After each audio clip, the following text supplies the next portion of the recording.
friends, in this video we are going to see about three-phase induction motor. First of all, I will explain you about this presentation, outlines of these presentations. So first is our introduction, construction and types, working principle, starting methods, controlling methods, power stages, losses, efficiency, simple numericals, and in the last we will see the applications of three-phase induction motor. So we go to next slide. First of all, I will explain you the introduction of three-phase induction motor. An electrical motor is an electromechanical device that converts electrical energy into mechanical energy. In case of three-phase AC alternating current operation, the most widely used motor is a three-phase induction motor. As this types of motor does not require an additional starting device, so these types of motor are known as self-starting induction motors. If we talk about the construction of this motor, so we can see on the screen basic parts of induction motor. uh, First is our motor frame, starter, starter slot, slot winding, rotor and shaft at which load is connected. You can see very simple construction of this motor. So now we come to the types of induction motor. On the basis of rotor construction, there are two types of induction motor: a squirrel cage induction motor and slip ring induction motor. So now we talk on the working principle of this motor. The stator of an three-phase induction motor consists of a number of overlapping winding offset by an electrical angle of 120 degree. When the primary winding or stator winding is connected to a three-phase AC supply, it stabilizes a rotating magnetic field which rotates at a synchronous speed.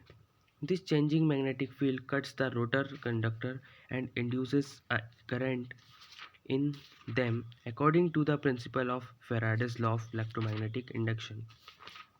As these rotor conductors are shorted, the current starts to flow through these conductors. In the presence of magnetic field of the stator, rotor conductors are placed and therefore according to the Lorentz force principle, a mechanical force acts on the rotor conductor. Thus, all the rotor conductors force the sum of mechanical forces produces torque in the rotor which tend to move it in the same direction of rotating magnetic field. So if we talk about the starting methods of three-phase induction motor, so basically we start any types of motor by the help of starters, because if we start if we start any motor without starter, so uh, in the starting any motor can take heavy current by which winding can be burn out. So we use generally starters. So we have five types of basic starters which we use in the application. So our starter is star delta starter.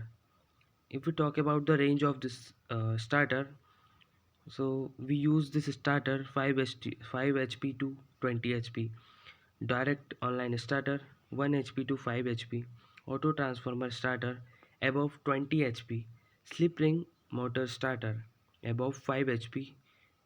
We use this starter only in slip ring only, as this name is slip ring motor starter, so we will use only in the application of slip ring induction motor.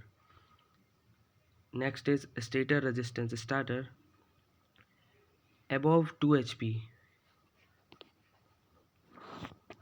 Now we come to the controlling methods. We can control the speed of induction motor from the stator side as well as rotor side. If we see stator side controlling methods, so we use VYF or voltage or frequency control. Second, changing the number of stator poles, controlling supply voltage, adding rheostat in the stator circuit from the rotor side, adding external resistance on rotor side, cascade control method, inject slip frequency EMF into rotor side. So these are the power stages of three-phase induction motor.